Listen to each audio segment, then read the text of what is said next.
Сәлеметсіздер ме, құрметті оқушылар? Қазақ тілі сабағына қош келдіңіздер.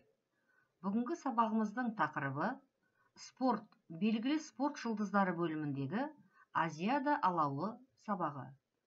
Сонымен қатар салт және сабақты етістікпен танысасыздар. Бүгінгі сабақтағы оқу мақсаты: тыңдалған мәтіннің мазмұнын түсіну, детальді ақпаратты анықтау. Етістіктің етіс түрлері мен салт сабақты етістіктердің тіркесімдік мүмкіндігін ауызша және жазбаша тілдесім барысында қолдану.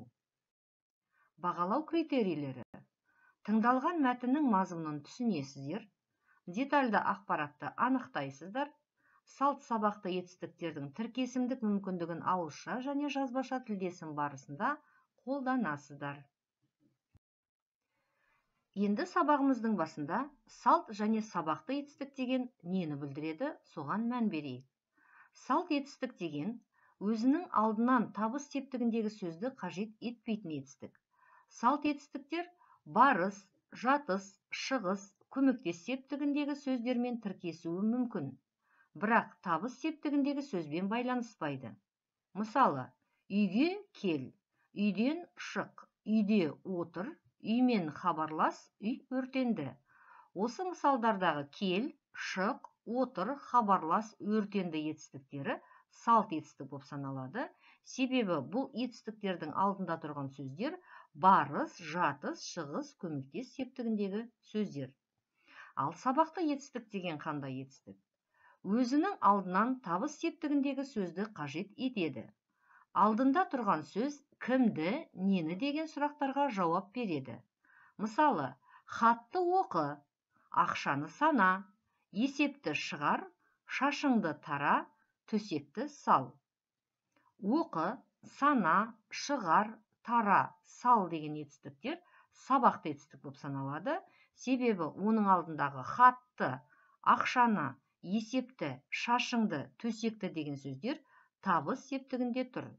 Міне балалар, салт және сабақты етістіктің айырмашылығы осы ережедегідей екен. Енді тыңдалым мәтініне мән береміз.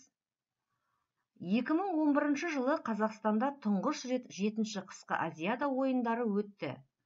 7-ші қысқы Азияда ойындарына әлемнің 27 елінен 1000-нан астам спортшы қатысты. Жарыстардың бағдарламасына 11 спорт түрі енгізілді.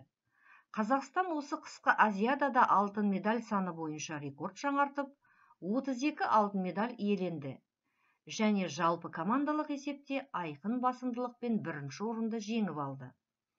Біздің құрамамыздың қоржынында 70 награда болса, оның 21-і күміс және 17-сі қола медальдар. Екінші орынды 13 алтын, 24 күміс және 17 қола медаль алып, Жапония иеленді.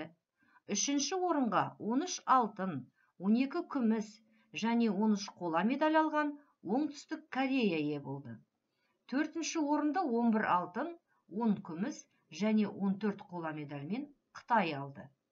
Жарыстың барысын шетелдік 2000-нан астам журналист, ғаламшардың 500 миллионнан астам тұрғыны тамашалады. Енді осы мәтін бойынша орындалатын тапсырмаға көшеміз. Бірінші тапсырма: ішіне, сыртына әдіс арқылы кестеге детальді және жай ақпараттарды бөліп орналастырыңыз. Сіздерге берілген сөздер кестенің үстінде жазылған. Қазақстан, 2011 жыл, Азияда ойындары, алтын медаль, 70 награда, 11 спорт түрі, 32 алтын медаль, біздің құрама, 2000-нан астам, Оңтүстік Корея, 13 алтын, 12 күміс, 13 қола медальдар, Жапония, медаль саны, әлемнің 27 елі, 7-ші қысқы Азияда ойыны, 500 миллионнан астам тұрғын, рекорд. Тапсырманың дескрипторы: мәтін мазмұнын түсінеді, детальді ақпаратты табады. Яғни осы мәтіннің ішінен сіздер детальді ақпараттарды тауып, ішіне деген бөлімге орналастырасыздар. Детальді емес ақпараттарды сыртына орналастырасыздар. Ойланып, жауап жазуға тырысамыз. Енді өзіміздің жауабымызды дұрыс жауаппен тексереміз. Детальді ақпарат. 2011 жыл 70 награда, 11 спорт түрі, 32 алтын медаль, 2000-нан астам, 13 алтын, 12 күміс, 13 қола медальдар, әлемнің 27 елі, 7-ші қысқы Азияда ойыны, 500 миллионнан астам тұрғын. Детальді ақпарат емес, жай ақпараттар. Қазақстан Азияда ойындары, алтын медаль, біздің құрама, Оңтүстік Корея, Жапония, медаль саны рекорд. Жарайсыздар оқушылар. Енді келесі тапсырмаға ауысамыз. Екінші тапсырмада сіздер берілген мәтінді оқып, салт және сабақты етістіктерді табасыздар. Мәтін мазмұнымен танысайық.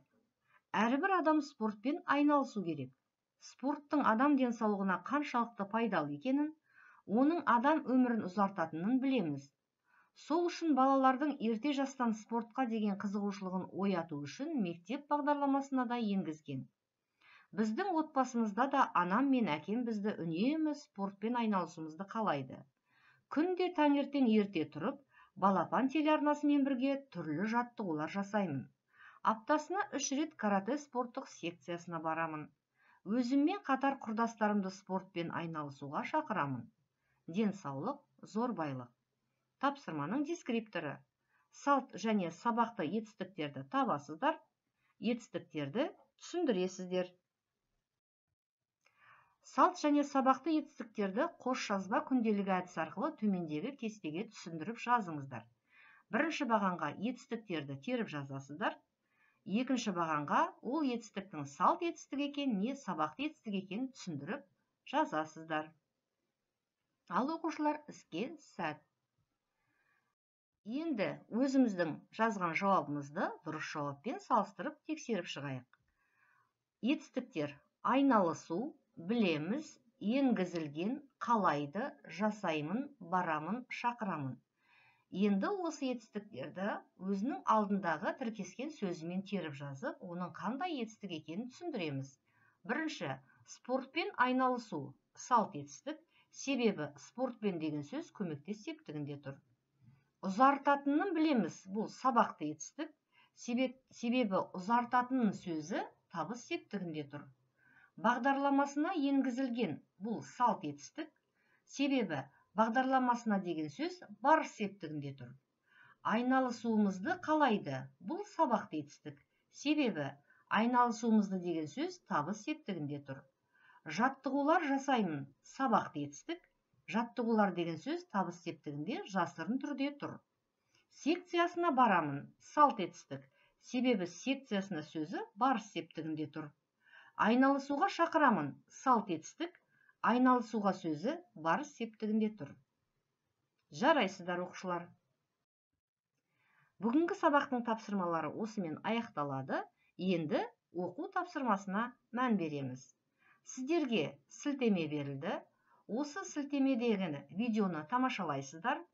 Бірінші тапсырма: берілген сілтеме бойынша тыңдалым мәтінінен салт және сабақты етістіктерді теріп жазыңыздар. Екінші тапсырма: сабақты етістіктерді қатыстырып, еркін тақырыпқа шағын мәтін құрастырып жазыңыздар. Оқушылар, осымен бүгінгі сабағымыз аяқталды. Сау болыңыздар.